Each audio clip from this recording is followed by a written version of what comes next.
the king of the country, he sent out a decree that a new queen was to be found, and all of the beautiful young women of the kingdom were to be brought to the palace. I was forced to leave my childhood home and move into the palace, and it was there that my story begins. Each one of us, we were brought before the king, a parade of beauty, if you will. And then I was called out of all the young maidens to appear before the king a second time. And it was there that I was chosen by the king to be the queen. Me, a Jewish girl. Shh. The king did not know this about me. He didn't know anything about me, except for what I looked like on the outside. I was so scared. I had no idea how things would go or why I found myself young, very young if the truth be told, scared and alone in a place so outside of my comfort.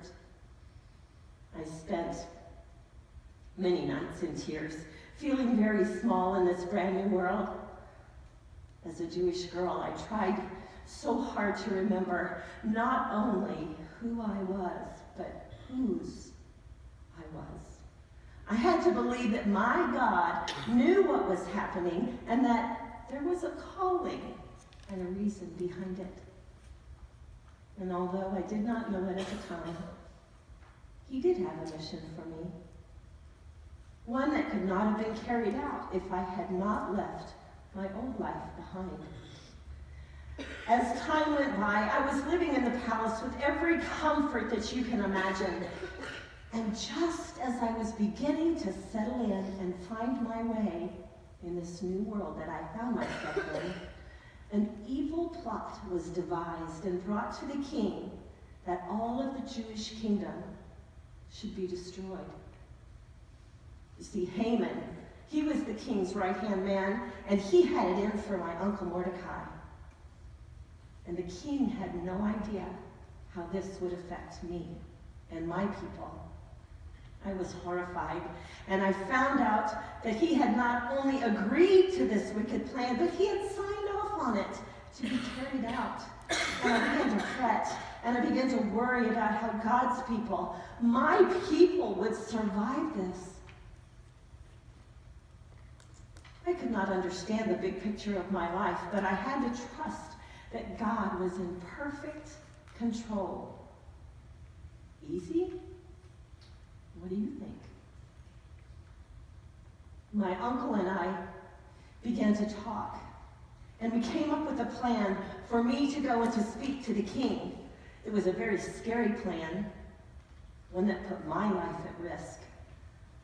At first, I rebelled against it, and I sent a word to my uncle and reminded him that he knew, as well as I knew, what the law stated. A law that said that anyone, yes, even me, the queen, if anyone approached the king without being summoned, they would be put to death. I, along with my people, fasted and prayed for 3 days, trying to ask God for the willingness to step out from my place of comfort and find the boldness to fight for all of us.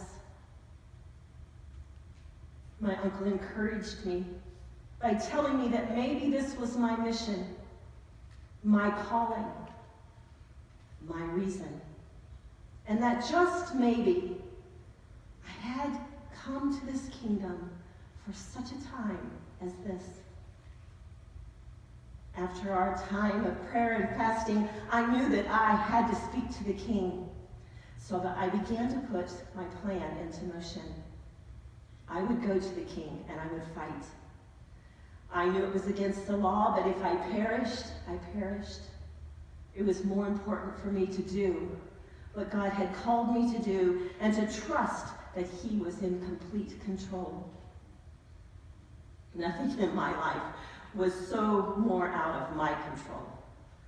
Nothing in my life could have prepared me any more for what I did.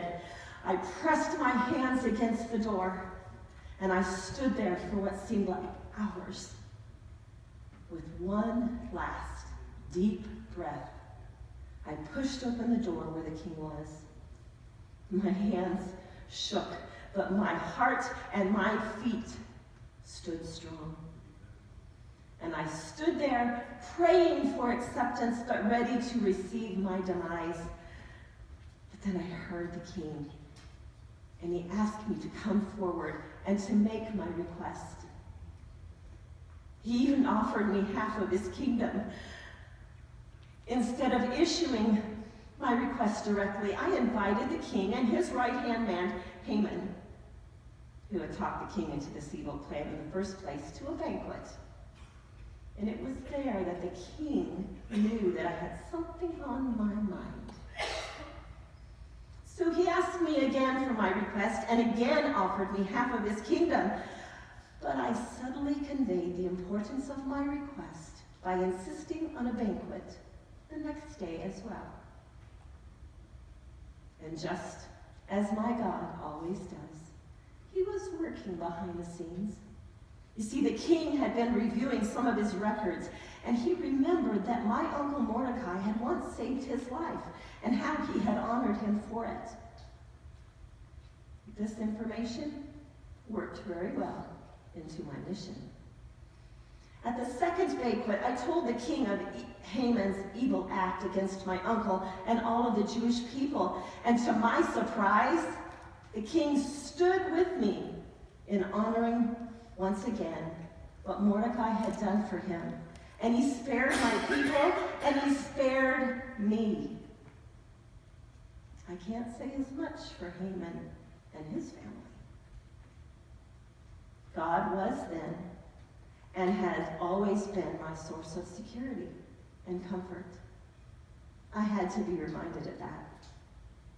How much of your security lies in your possessions, your position, or even your reputation? God has not placed you in your current position for your own benefit. He put you there to serve him. It may even mean that you might have to risk your security and comfort to carry out his calling. It might mean that God has placed you right here, right now, with the right reason, for just a time as this. I just thought you might need to be reminded too.